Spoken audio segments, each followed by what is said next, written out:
வணக்கம். G news 24x7 செய்திகளுக்காக செய்தி வாசிப்பவர் உதயகுமார்.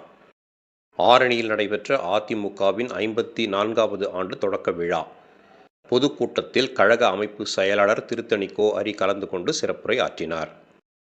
அதிமுகவின் 54வது ஆண்டு தொடக்க விழாவை முன்னிட்டு திருவள்ளூர் வடக்கு மாவட்ட அதிமுக சார்பில் ஆரணி பஜார் வீதியில் மாபெரும் பொதுக்கூட்டம் நடைபெற்றது.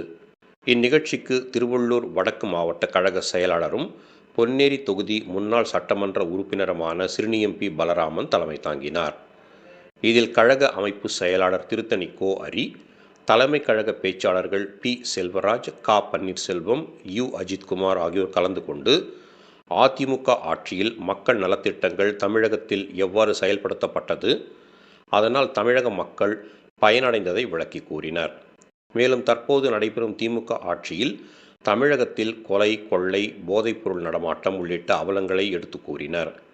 எனவே தமிழக மக்கள் 2026ஆம் ஆண்டு நடைபெறும் தமிழக சட்டமன்ற பொதுத் தேர்தலில் அதிமுகவிற்கு ஆதரவளித்து மீண்டும் தமிழகம் அமைதி பூங்காவாக திகழ அதிமுக பொதுச் செயலாளர் எடப்பாடி கே. பழனிசாமியை தமிழக முதல்வராக ஆக்க வேண்டும் என்று எடுத்து கூறினர்.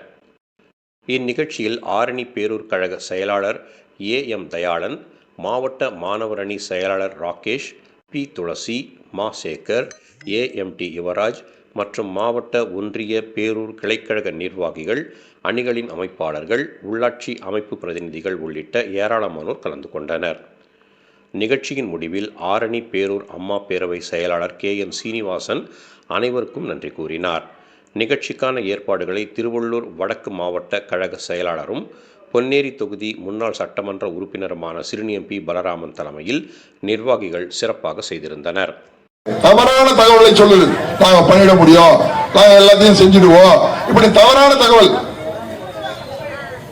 ஆக இதற்கெல்லாம் ஒரு முற்றுப்புள்ளி வைக்க வேண்டும் என்று சொன்னால் நம்முடைய புரட்சி தமிழரான எடப்பாடியாருடைய ஆட்சி மாற வேண்டும். இந்த இயக்கத்தை ஆரம்பித்து அனைத்து இந்திய அண்ணா திராவிட முன்னேற்ற கழகத்துடைய நிறுவன தலைவர் டாக்டர் எம்.ஜி.ஆர். ஆரம்பித்த இந்த இயக்கம் மீண்டும் ஆட்சிக்கு வர வேண்டும். புரட்சி தலைவர் அம்மா அவர்கள் கட்டிக்காத்த இந்த இயக்கம் மீண்டும் ஆட்சிக்கு வர வேண்டும். உங்களுக்காகவே உழைக்கின்ற நேற்றைக்கு 2 நாளா 3 நாளா பார்த்திருப்பீங்க. சட்டமன்றத்தில் என்ன நடக்குதுன்றதெல்லாம் உங்களுக்கு தெரியும், தெரியாம இருக்காது, எல்லாம் பேசிக்கிடுவீங்க. சட்டமன்றத்தில் நேற்றைக்கு முன்தினம் நடந்த சட்டமன்றத்தில் ஒரு கவன ஈர்ப்பு தீர்மானம் புரட்சி தமிழர் எடப்பாடி அவர்கள் கொண்டு வந்தார்கள். கரூரிலே ஒரு கட்சி நடத்துகிற அந்த கூட்டத்திலே 41 பேர் இறந்து போகிறார்கள். 41 பேர் இறந்து போகிறார்கள் என்று சொன்னால் இந்த நாட்டில் சட்டம் ஒழுங்கு சரியில்லை என்றுதானே அர்த்தம். போதுமான பாதுகாப்பு அந்த கூட்டத்திற்கு நீங்கள் தரவில்லை என்றுதானே அர்த்தம்.